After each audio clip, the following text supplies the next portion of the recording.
ou plutôt après quelques minutes seulement, nous devons tout de suite vous présenter un reportage concernant l'Égypte qui a réagi favorablement à cet accord cadre entre les Soudanais.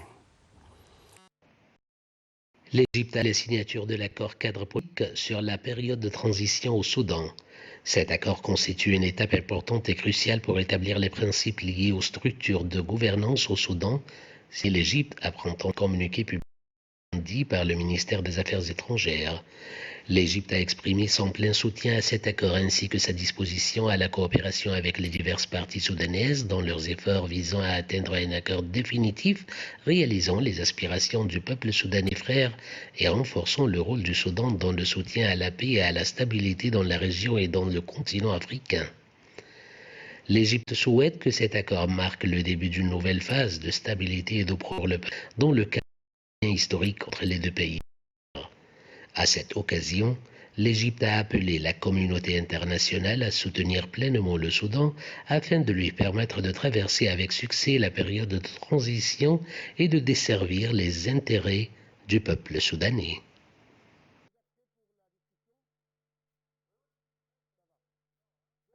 Chers téléspectateurs, pour avoir plus d'explications, plus d'éclaircissements en ce qui concerne cet cadre, entre les années, nous avons le plaisir d'avoir avec nous en ligne de TV International Dr Hani Abdelaziz. C'est un analyste politique, mais avant tout, c'est un ex-sous-secrétaire des Nations Unies, ou au sein des Nations Unies. Monsieur Hani Abdelaziz, vous êtes toujours le bienvenu sur TV International. Je vous remercie, monsieur. Merci beaucoup. Vous êtes quand même, je dois vous rappeler, chers téléspectateurs, que M. Abdelaziz est aussi un expert dans le maintien de la paix, notamment au sein de l'Afrique. N'est-ce pas, monsieur? Oui, c'est bien ça, oui. Donc, ma question porte sur comment vous avez vu l'importance de cet accord cadre entre les différents éléments soudanais, entre le composant civil et le composant militaire. À quel point ça va ouvrir une nouvelle page pour un Soudan tout à fait stabilisé, tout à fait en paix? Absolument. D'abord, j'ai été informé par les médias et internationaux de soutien que l'Égypte a apporté officiellement au plus haut niveau à cet accord. Je l'ai reçu avec énormément de plaisir et je ne calcule pas mes paroles. Énormément de plaisir, d'abord parce que l'Égypte, le Soudan et l'Égypte font partie de la même entité. Oui. Ce n'est que l'intervention coloniale, militaire, britannique, c'est en deux. Voilà. Mais l'Égypte et le Soudan sont dans la continuité géographique nilotique qui est l'origine tout de même de la civilisation égyptienne ancienne. L'Égypte est un pays essentiellement nilotique qui dépend du Nil essentiellement depuis cette première civilisation à plus de 7000 ans d'histoire écrite. Oui.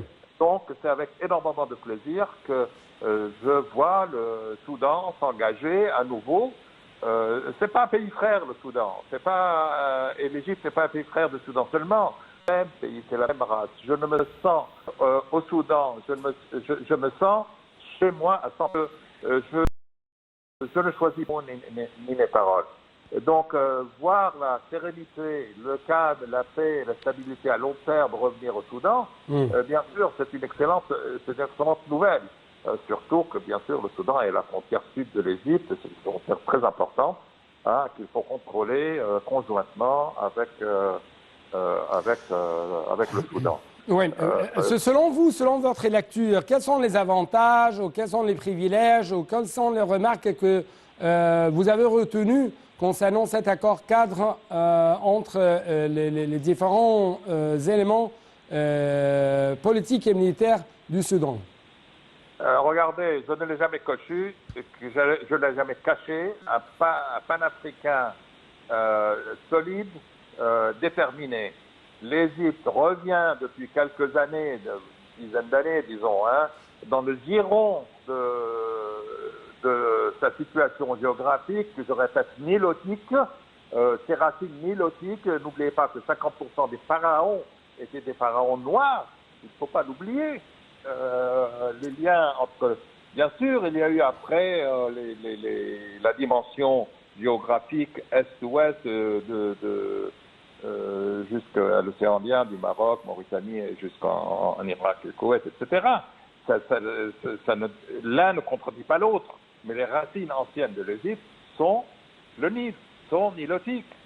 Racialement, tout le monde le sait, que dans les chromosomes, les études de chromosomes qui sont faites depuis longtemps et récemment aussi, la majorité du sang des Égyptiens est nilotique.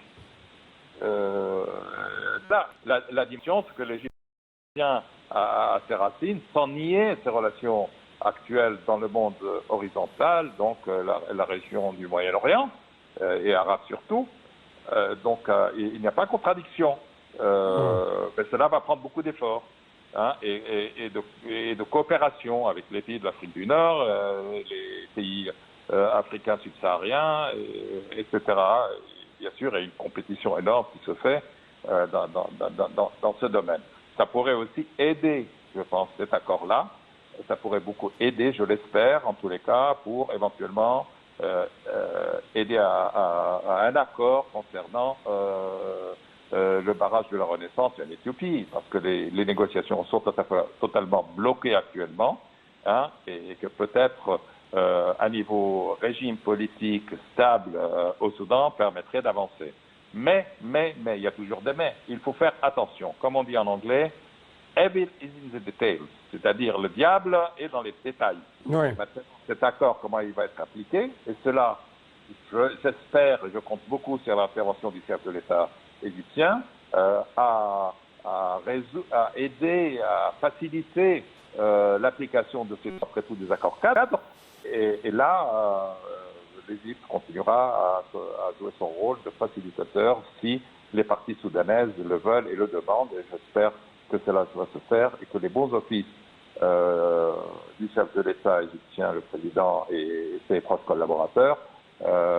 Mais monsieur Hani Abdelaziz, pourquoi vous avez dit que les détails ou le diable se trouve dans les détails? Oui, mais ça, non, c'est pas particulièrement lui-même, c'est dans la nature de toute négociation, de toute médiation. Par exemple, en ce qui concerne ce cas soudanais, vous avez des craintes ou des inquiétudes en ce qui concerne l'application de cet accord, par exemple? Non, pas cet accord particulièrement. Non, je parle de manière générique. De manière générale, tous les accords, il y a toujours les détails de la mise en œuvre et de l'application de ces accords-là qui entrent en jeu par la suite. Et c'est là où certains différends apparaissent et c'est là où il y a une facilitation, qui se faire pour rapprocher les points de vue dans l'application et la mise en œuvre des accords. Ça ne s'applique pas simplement c'est dans la théorie de la résolution des conflits, c'est dans la théorie des négociations et dans la pratique aussi, que toujours il y a des petits problèmes à droite et à gauche dans les détails. Disons par exemple la distribution des portefeuilles ministériels. Comment ça va se faire? Alors, et là, il y aura le choix des individus, des personnes aussi. Ça, c'est un détail où il risque d'avoir certains problèmes à un moment donné. Autre question, par exemple, à quel point vous trouvez que cet accord cadre réalise vraiment les aspirations du peuple soudanais? Moi, je pense que oui, parce que le peuple soudanais aspire tout de même à une plus grande liberté d'expression, aspire à progresser relativement et pas à pas vers une démocratie adaptée. Je dis bien adaptée aux conditions du pays. Et donc, il aspire à cela. Le peuple soudanais, dans sa nature, est un peuple libre, parce que c'est un peuple de grands espaces. Il aime la liberté dans sa nature. Et bien sûr, ils aspirent vraiment à ce que cet accord fonctionne correctement pour un retour à une vie plutôt normale, sereine, dans la paix et la stabilité. Vous avez des craintes, par exemple, concernant des tentatives d'ingérence étrangère visant à perturber l'application de cet accord cadre? Regardez, il y a un autre principe auquel je souscris totalement. C'est-à-dire, nous parlons souvent d'indépendance, mais nous sommes dans un monde où l'interdépendance est essentielle. Et il n'y a pas une partie du monde où les interventions étrangères, qu'elles soient politiques, diplomatiques et autres, vous regardez par exemple la guerre en Europe centrale, en Europe de l'Est, des interventions de tout le monde sans exception. Donc ce n'est pas une nouvelle donnée. Il y aura des interventions, il y aura des pressions faites ici ou là pour amener de souscrire à des agendas étrangers. Bien sûr, c'est normal. Tous les pays sont soumis à cela aujourd'hui d'une manière ou d'une autre, même les grands pays. Et donc, il faudra tout de même comprendre le principe d'interdépendance, c'est-à-dire que chacun dépend de l'autre. Je dépends de vous pour cette discussion actuelle, vous dépendez de moi aussi dans cette discussion actuelle. On dépend l'un de l'autre, c'est ça l'interdépendance. Et le monde est comme ça aujourd'hui. Donc ce n'est pas nouveau, il y aura des interventions. Mais un point important, c'est que tout de même le Soudan maintenant souscrit aussi à une paix régionale dans la région du Moyen-Orient, ce qui est très bon avec ces accords ou bien la reconnaissance de l'État et stabilité dans certaines conditions, bien sûr. Donc ça devrait aider tout de même à progresser de l'avant, mais bien sûr qu'il y aura des pressions, il y aura des tentatives d'intervention. Nul pays aujourd'hui, nul individu est à l'abri de cela. Oui, Monsieur Hani Abdelaziz, je dois vous remercier infiniment pour de tels éclaircissements que vous avez bien sûr révélés concernant cet accord cadre entre les différents composants militaires et civils du Soudan. Donc merci beaucoup et on va prendre une toute petite pause, chers téléspectateurs.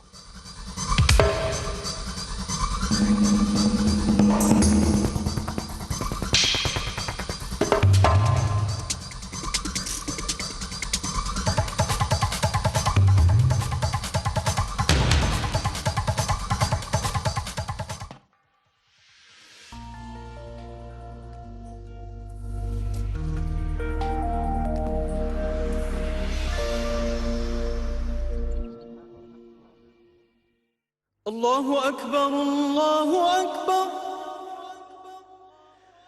الله أكبر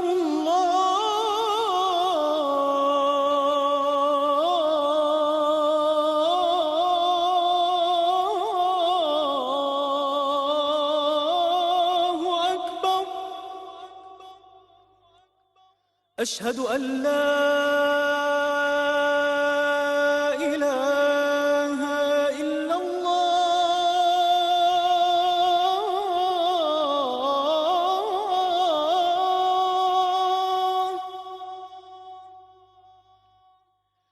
أشهد أن لا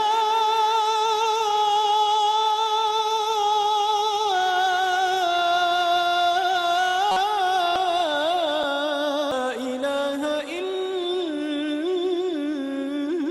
الله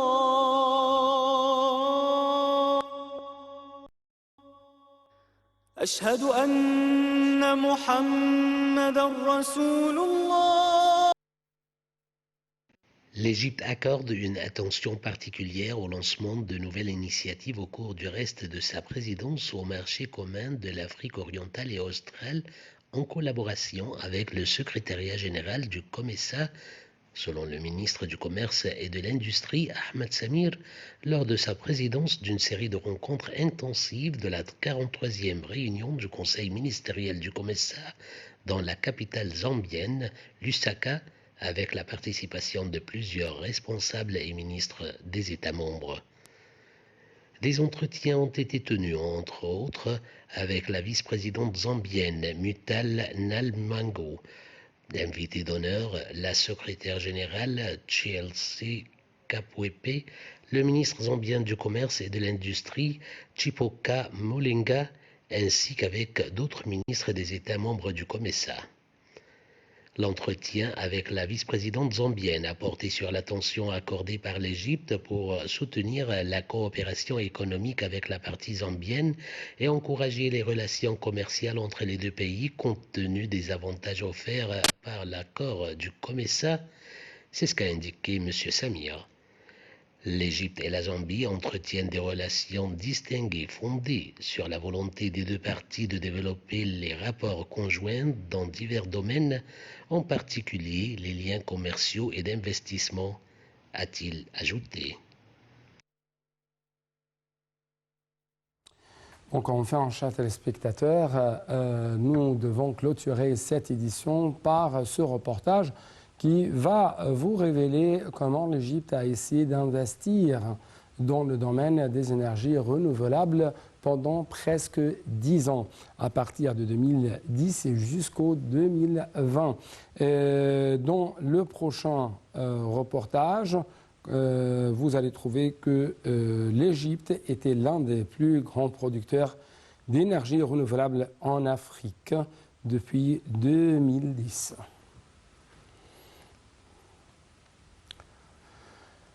Le Centre d'information de soutien à la prise de décision du Conseil des ministres IDSC a souligné dans une infographie que l'Égypte était l'un des producteurs ou l'un des plus grands producteurs d'énergie renouvelable en Afrique depuis 2010. Le pays est devenu le deuxième plus grand pays producteur d'énergie solaire et le troisième plus grand pays producteur d'énergie éolienne en Afrique, reçu par l'Égypte en période 2010 et 2020. Selon l'infographie de l'IDSC, ce résultat revient à l'augmentation de ses capacités de production d'énergie solaire et éolienne, précisant que l'Égypte avait grandement bénéficié de la bonne utilisation des investissements dans les énergies renouvelables qu'elle avait reçus au cours de la période 2010-2020. Il a souligné également que le volume des investissements en 2010-2020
à 8,2 milliards de dollars. L'État égyptien a élaboré une stratégie pour développer l'énergie verte et l'énergie renouvelable. Un plan est fixé par le ministère de l'Électricité pour augmenter la production d'énergie renouvelable afin qu'elle atteigne 42% du mix énergétique en Égypte jusqu'en 2035.